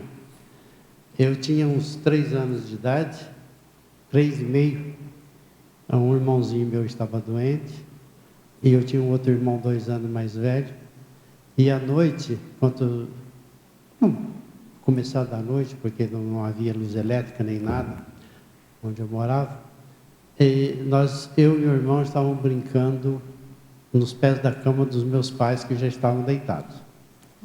E os meus pais me diziam, as crianças vão dormir. Só um pouquinho mais, as crianças vão dormir. Um dado momento, meu pai perdeu a paciência, se levantou, começou pelo irmão mais velho e deu-lhe uma surra de cinta. Depois me pegou e deu uma surra. Surra mesmo, na época o povo batia mesmo. E aí nós saímos no alpendre, e o alpendre não tinha telhado, então olhava o céu, e nós gritávamos, ai, ai, ai, papai do céu, vem me acudir, ai, ai, ai, papai do céu, vem me acudir. Um dado momento eu parei e falei para o meu irmão, não vamos gritar mais papai do céu. Ele, por quê? Falei, foi o papai que bateu em nós, e vamos gritar só ai, ai, ai. Então foi a primeira revolta que eu me lembro. Já só lucidez. Diga o papai do céu, papai da terra, afinal de contas, é a mesma laia. Então vamos gritar só ai, ai, ai. Isso eu me lembro como... Aí depois mamãe levantou, botou água morna com salmoura, passou nas feridas e tal, tudo bem. Essa é uma lembrança que eu tenho, não tem nada contra meu pai, não, ele fazia o que podia, né? Depois, mais tarde, eu fiquei sabendo que eles tinham passado algumas noites sem dormir por causa do outro menininho, nenenzinho, que estava doente, né? Então, tinha eu tinha culpa do cartório. Mas... tá. Enfim, né? Isso já mostra. Agora, eu queria, Marlene, você falou da questão de sempre uma experiência parapsíquica, até lá do início e tal. Mas eu acho assim, parapsíquica porque não tem como explicar o parapsiquismo. Mas a gente sabe de muita história também lá, que não era nem parapsíquico, era porque não se tinha explicação. Então, adorações para a lua, adorações que era assim, simplesmente porque não sabia como explicar. E aí as experiências parapsíquicas é que entram mais aí, porque elas são mais difíceis. Mas muita coisa, muito mito, já foi, a própria ciência já tirou que isso é intrafísico mesmo, nem é parapsíquico. Apolônio de Tiana adorava o sol. Quando eu falo experiências parapsíquicas, Nilce, é lógico que eu não estou falando nesse viés que a gente está entendendo hoje. Né? Hoje a gente tem todo esse arcabouço multimilenar que a gente foi passando aí, milênio a milênio, burilando esse parapsiquismo. Eu estou falando da questão do bicho mesmo, que já tem e que passa, a consciência pega aquilo ali, dependendo do bicho. O bicho é muito mais parapsíquico. Eu tenho gato e tenho cachorro. E eu sei exatamente o que um tem e o que o outro não tem em termos de parapsiquismo. Então, a nossa teoria da evolução é que o nosso parapsiquismo veio de quando éramos sub-humanos. Eu não estou falando, não estou falando dessa questão de que naquela época eles tinham lucidez. Não tinha nada. Mas se tinha que tinha um fenômeno que seja, sei lá, olhou para a lua e viu alguma coisa, ele já era um Deus. Entendeu? Aí começava a nascer os mitos. É nesse sentido que eu falei do parapsiquismo. Tá. Não, tá certo. Então, tá bom. Gente, então, aí eu coloquei aqui a questão, né, da identificação de algumas coisas assim muito mais visíveis. Por exemplo, né, as preferências, as escolhas que cada um faz. Então, isso daí dá para... denuncia, né, mostra. E nesse ponto você pode verificar tanto o que é radical, né, dentro do contexto da religião, como o radical, um dos primeiros pontos para a gente começar na superfície verificando, são os radicalismos. Ou que é muito pela linha do é certo ou é errado. Eu acho que é por aí. Não importa se é religioso ou não religioso, mas tem uma personalidade ali rígida, e rígido, né, tem a ver com esse contexto. Significa que, às vezes, não está na religião, mas se tivesse lá, seria muito pior. Às vezes, critica muito o religioso, o radical. Quando eu vejo, por exemplo, dentro da Conscienciologia, algumas críticas muito ferrenhas, diferente de quando é uma técnica de assistência, como, por exemplo, às vezes, o professor Valdo fazia aqui, que ele batia na mesa, não presta a mesa e tal. Isso é um outro contexto. Mas quando eu vejo muita coisa assim, radical, rebatendo demais, assim, é típico. Ela só está se defendendo, porque se tivesse lá, seria talvez muito pior do que quem está. Então, é uma das coisas para a gente poder estar verificando nessa questão dessas tendências, né? Agora, esse estilo de comunicação, de como é que a pessoa se expressa, de como é que ela fala, as abordagens que ela faz, nem sei se dá para fazer, né, uma cartilha assim, do que é, de como que é. Né? Eu tenho algumas listas disso, mas eu penso que não é tão... Né, aqui eu coloco a questão da forma de falar mais melíflua, mas não necessariamente também. Mas tem aquele mais piedoso, mas isso é mais típico. Agora, será que aquele que também é o oposto disso, não tem alguma coisa disso? E só está também, sabe? Acho que quando é muito... Uma coisa é você ter uma personalidade marcante, uma força presencial, a outra é ser sempre também muito só daquele jeito, independente do contexto. Tem alguma coisa aí. Eu queria falar sobre essa melifluosidade. O que eu observo, né, na minha vida assim, interconsciencial é que a melifluosidade, às vezes, ela disfarça uma agressividade. Entendeu? Então, assim, e às vezes a agressividade ela vem por alguma razão que nem necessariamente é religiosa, entendeu? Então, às vezes, quando você se vê, você já está mais enfática, discutindo uma ideia, você entra naquela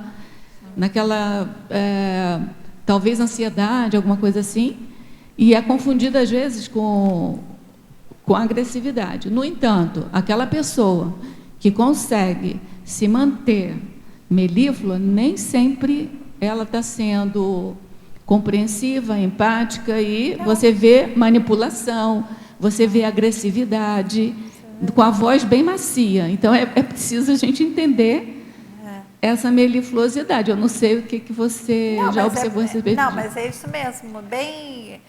O que eu vejo que tem muito esses traços na superfície, mas tem muita contenção. Então, a personalidade dentro desse contexto religioso, ela é muito reprimida porque ela tem que seguir regras, tem o certo, tem o errado. Se ela fizer alguma outra coisa, ela vai ser pecadora, ela vai errar, ela vai ter castigo, ela não vai merecer a salvação. Então, ela vai se reprimindo. E no ir se reprimindo, ela vai formando esses traços, essas formas dela atuar, que é o caminho que ela vai encontrando. Só que, na medida que ela vai fazendo isso, ela vai se acostumando com isso, e isso vai até se fixando nela. Você pega uma pessoa, por exemplo, num contexto desse, pegar a Áurea aqui, se a gente pegar, por exemplo, lá num curso com Cobaia, você der um feedback, por exemplo, a uma pessoa melíflua, que na verdade, ela está tendo uma raiva ali contida, alguma coisa, em geral, é muito difícil de admitir, porque não tem cognição para poder compreender isso. Porque, gente, imagina, de jeito nenhum, isso é o meu natural, é minha forma de funcionar, está tão enraizado. Nilce, essa voz melíflua, assim, parece que muitas vezes eu já senti também, tem um processo de hipnótico de uma energia assim, a voz melíflua, assim, monotônica, aquilo o ouvinte vai ficando hipnotizado, aquilo vai ficando meio adormecido. Assim, já impregnou tanto isso. Imagina, assim, ex-pregadores de muitas vidas e que foi exercitando, e isso se acostumou. Isso passou a fazer parte da intraconsciencialidade dela, mas não é ela, tá? Aí, assim, quando a gente começa a falar, bom, e aí? Como é que eu vou fazer para eu poder abordar essa consciência? Como é que eu vou fazer para eu ajudar essa consciência? Não para eu doutrinar essa consciência, não para que ela seja diferente, mas para que ela comece a atentar um pouco para a própria realidade dela e ver que ela é mais do que esse jeito de se manifestar. Esse eu acho que é o grande X da questão, e isso é onde é a minha meta maior para poder estar investindo. Então, aí eu começo a falar ali das técnicas, né? Então, é muito difícil. E aqui, né, quando a gente fala assim, olha, como é que eu vou fazer uma sondagem disso? É muito difícil por tudo isso que a gente conversou. Basicamente, tudo que a gente conversou aqui, a gente está falando da sondagem, de como é que eu identifico, de que maneira que eu posso identificar, de que maneira que eu posso chegar dentro dessa consciência e fazer alguma abordagem. Isso é prévio à abordagem. Já não é fácil. Mas se a gente não fizer isso bem feito, a gente não vai conseguir fazer uma abordagem também para poder ir no ponto, para a gente poder chegar ali e abordar e dar um feedback que vale a pena. Se você desperdiçar também, às vezes, uma única oportunidade que a gente tem, né? Não estou falando, quando a gente fala da questão da dificuldade com a família, isso daí é fichinha, gente. Eu acho difícil assim, a família, isso é fichinha, porque a família você está convivendo ali. Ah, não deu certo há 5 anos atrás, mas eu ainda, pelo menos ainda continuo aqui, eles continuam, a gente continua convivendo, eu vou sondando, eu vou ter outra oportunidade de chegar, de falar, de rever, e já consegui fazer isso, a gente consegue, então, com os que estão assim, mais próximos. Mas quando você tem uma única oportunidade de resgate de uma consciência, se não fizer uma boa sondagem, uma boa forma de chegar lá, você vai perder tudo. E se você chegar e na hora de abordar, não abordar da maneira correta também, perdeu. E depois de abordar, como é que eu vou, né? Aí o contexto é o seguinte, ajudar, porque ainda não é tirar essa consciência daquilo, ou tirar essa consciência daquilo, porque ninguém tira ninguém, sabe, pega o outro e leva para o outro lado. Mas como é que eu vou ajudar essa consciência a recobrar que ela tem possibilidade de ser mais? Aí entra a questão da autovalorização. Como é que você, né? Primeiro, como é que eu vou abordar e depois que técnicas que eu posso utilizar para isso? Oi. Como é que você consegue medir esses traços religiosos com relação ao autoassédio? Qual que é a porcentagem que você acha que esses traços que a gente ainda carrega potencializa nosso autoassédio? Olha, eu penso que, assim, se eu disser total, eu estou sendo muito radical. Mas eu penso que assim, é grande parte, se você for verificar o que gera autoassédio, né? Questões de autoculpa, de ruminação, vem aí, a gente vai achar um traço que está dentro desse contexto. Autoassédio, desconfia. Eu estava pensando nisso também, quando ela falou assim, a forma de chegar na pessoa para ela conseguir ter uma autocrítica. Isso não tem preço. É o maior, digamos assim, a maior doação que você pode fazer para ela é dar essa oportunidade dela se autoquestionar, né? Então, por exemplo, você levantar algumas hipóteses, levantar algumas questões, deixar com ela, sem querer dar respostas, né? Seria uma técnica.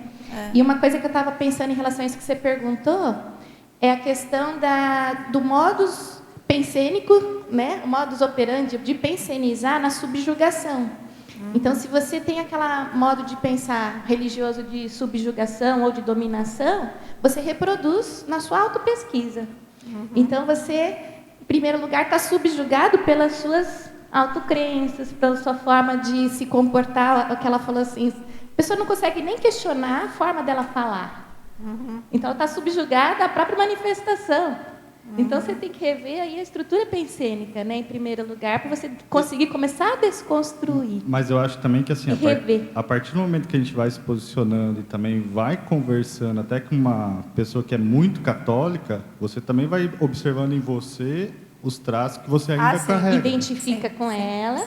E aí, desse diálogo consigo, você vai também atingindo ela, porque você entra no processo da empatia.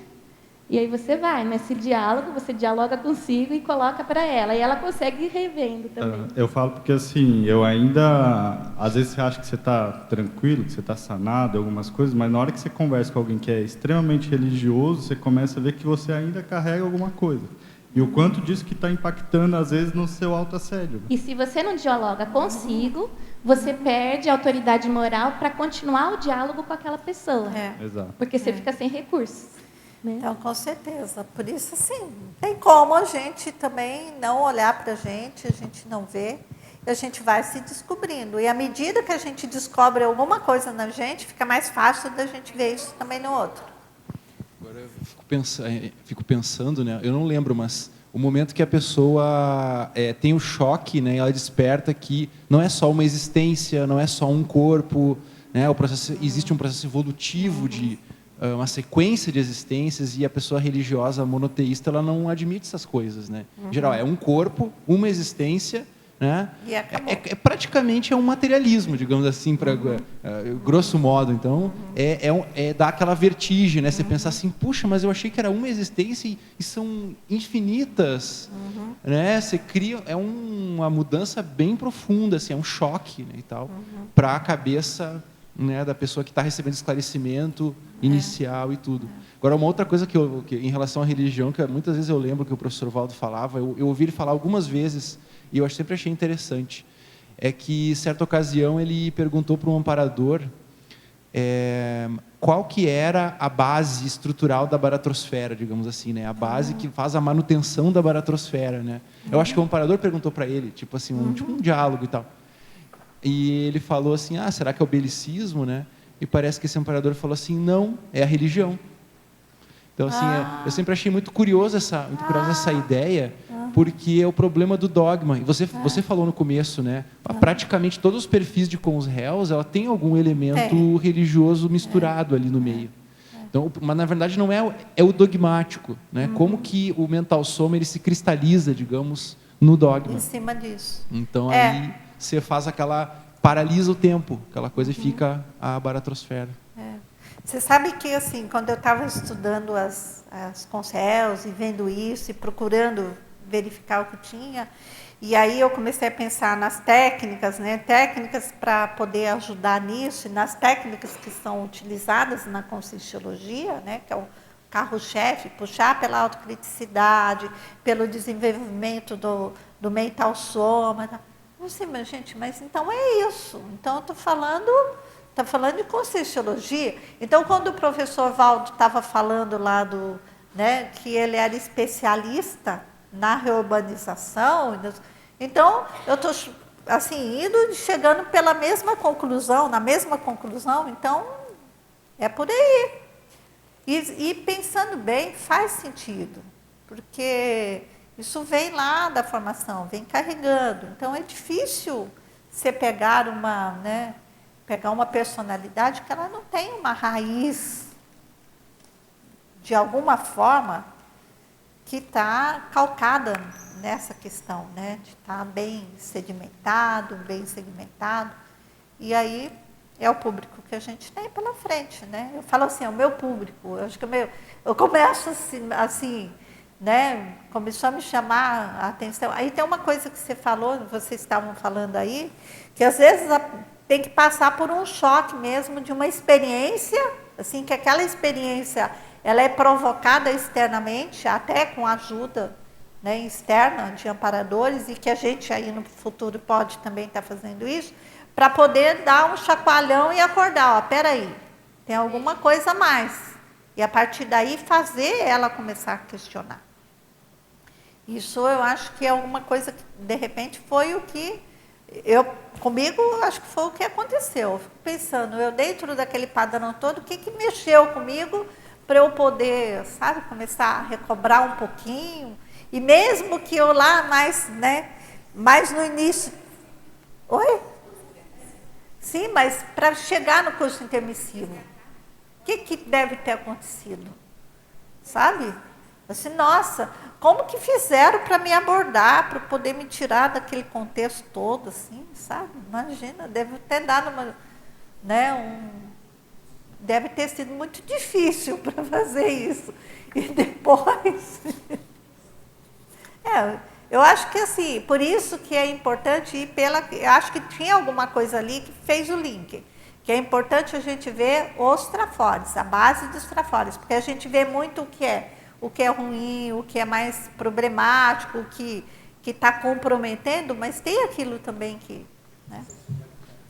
Ei, Nilce, certa vez eu perguntei para o Sovaldo, né, exatamente isso que você falou, o que leva uma pessoa a ir para o curso intermissivo. E complementando até o que o Zaslavio falou, que é bem importante o que ele falou, mas eu também já vi o professor Valdo falando que entre uma pessoa materiológica e uma religiosa, às vezes, a religiosa leva vantagem, às vezes, entendeu?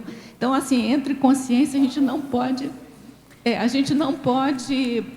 generalizar muito. Não pode. Mas, assim, uma coisa que ele praticamente generalizou, assim, foi que o que leva ao curso intermissivo, o que leva a pessoa é a autocognição evolutiva mesmo.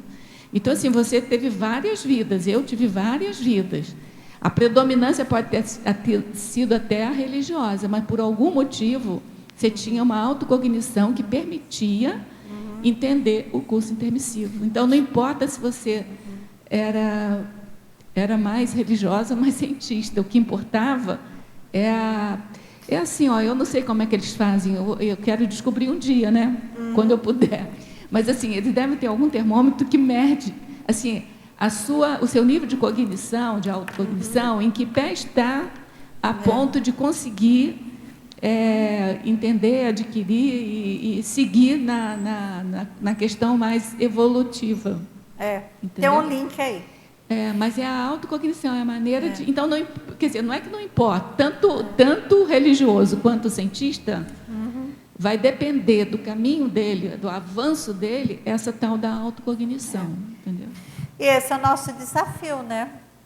Bom, gente, então, chegamos aqui ao final. Agradecer a todos, muito obrigada por tudo.